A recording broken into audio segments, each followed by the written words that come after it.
We got 3 more. Rookie of the Year.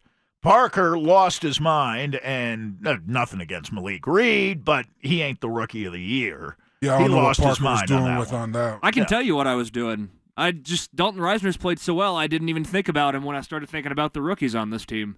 So you're just overlooking. So I just completely overlooked him. He should be my Rookie of the Year. All right. Second round We'll draft give you pick. mulligan. Second round draft pick, high draft pick for the Denver man. Broncos. You're just going to say, let's overlook this guy. Oh, yeah. The only proven offensive lineman on the entire roster, and you overlook him.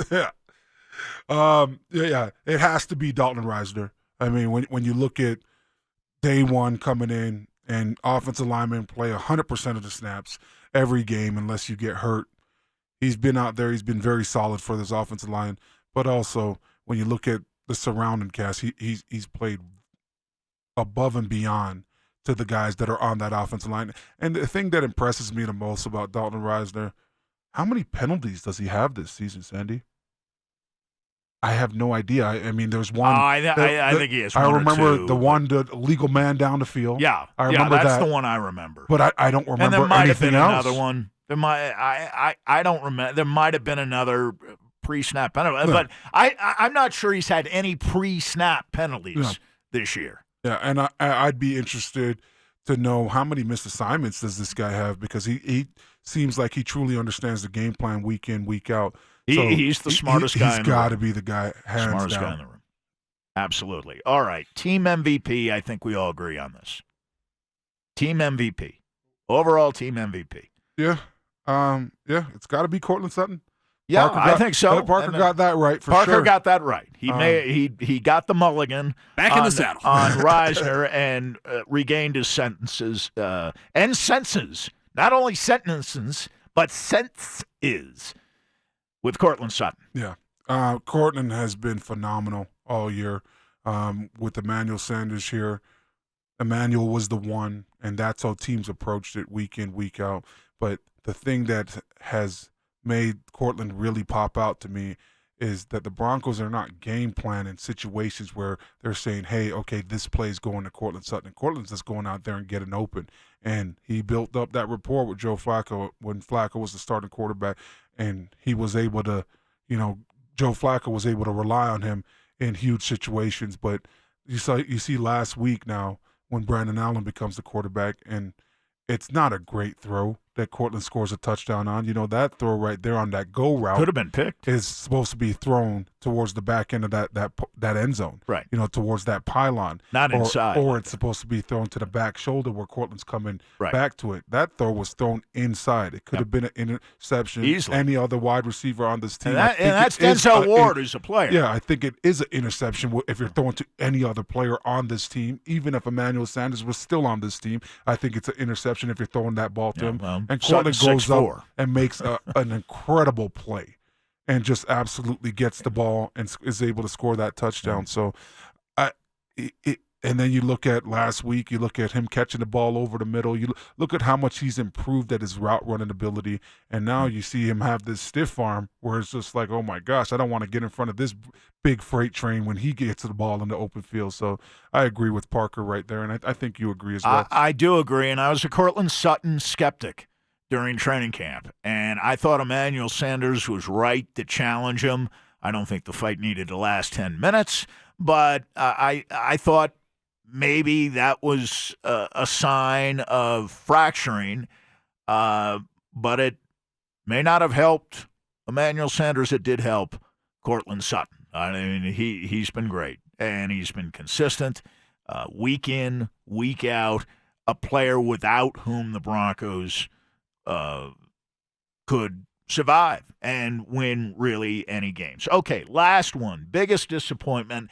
And this is a tough one because it has to do with expectations and maybe Broncos spin. And I understand that there might be a number of candidates. Oh, who would it be for you? Biggest disappointment? My biggest disappointment, I got to go Isaac Yiadom. He's a guy that was a third-round draft pick for the Broncos, And I know why people are going to say, no, it's got to be Joe Flacco, but I didn't trust it. How about Garrett in what Bowles? John always said. How about Garrett Bowles? Well, Garrett Bowles is still on the field. Isaac Adams is not on the field. And I get that. Well, Garrett Bowles wouldn't be on the field for any other team in the league. you go with the Broncos, you trade for Duke Dawson at the end of the trade deadline. And then you bring in Devontae Harris September 2nd. And they're both better than Yadam. And those guys are both better than Yadam and have got on the field and stay on the field week in, week out. And Yadam was a guy that last year I said, hey, he's always around the ball. Hopefully we're going to be able to fix that. I always thought that Garrett Bowles was going to take a little bit more time to fix. And I know that we talked about the Munchak bump, but when I watch Garrett Bowles, he reminds me of a guy that kind of doesn't even know when he's doing well or when he's doing bad and doesn't know what he needs to do in order to fix it. He's a first-round draft choice being coached by maybe the most able coach on the entire staff, including the head coach. Yeah. I think and that he's was terrible. I just think they just completely messed that draft pick up. I'm just talking about players that I was really relying on, and I really trusted that Isaac Yadam was going to be really good. And Yadam did have a good preseason. It looked like he could play. Yeah, and then all of a sudden you get in the game and he's getting penalties as well. From the first game, opening night in Oakland, he got exposed. Yeah. Right? What was it, 3rd and 2?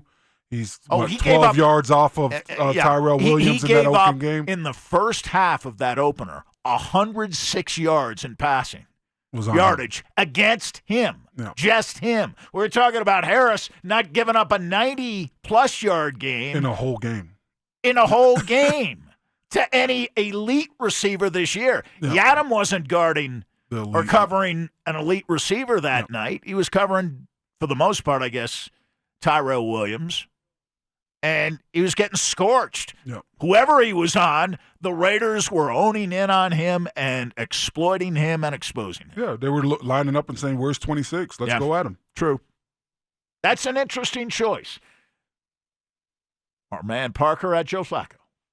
Yeah, and I could see that. Although but here was my thing. When you but look at I Joe didn't Flacco, expect that much from Flacco, Yeah, so I haven't been him- personally disappointed in Joe. Yeah, Flacco. I looked at him as a system guy. I didn't think that he was going to light it up week in, week out, and I didn't think that he was going to throw a ton of touchdowns, and that's what he has done. What I didn't expect from Joe Flacco was his demeanor. I thought that there would be better body language, better demeanor on the sideline. More leadership. What you saw out there in Baltimore towards the end of his career. So that's what I thought. He was coming into a young team. He was going to get this thing rolling, get it right, and be able to be a leader for these young guys. And when he finally showed leadership qualities, he got benched or placed on injured reserve. Sorry about that. Yeah. When he finally spoke out, they took his legs from underneath him and said, hey, it was nice knowing you. We appreciate it. Do you think we'll ever see him again? No. Yeah, even with a restructured contract. If you're the Denver Broncos, you cut your losses. You eat the $13 million this year or in 2020, and you eat your $10 million in 2021, and you move on from him. He's not a guy that's going to win you any football games. And for this offense, you need a mobile quarterback back there, and he's not the guy, even if he has to come in off the bench.